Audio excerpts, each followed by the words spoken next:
Once upon a time in a little town, there lived a brother and sister named Lily and Jake. Their parents, Mr. and Mrs. Anderson, were the hardest working couple in town.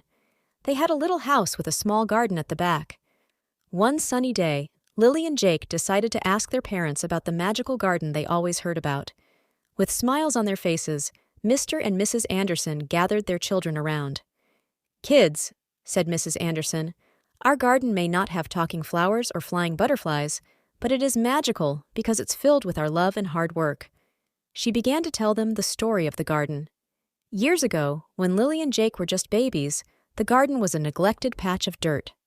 Mr. Anderson, with a determined glint in his eye, decided to transform it into a place of beauty. Every evening after work, he would dig, plant, and water, while Mrs. Anderson would cheer him on.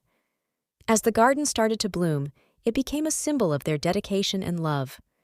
Lily and Jake would play among the flowers, and the family spent evenings together, enjoying the blossoms and the joy they brought.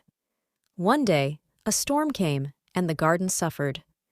Lily and Jake were worried, but their parents showed them the true magic: resilience and teamwork.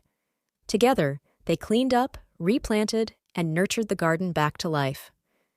The garden not only flourished, but became a place of solace for the family during tough times.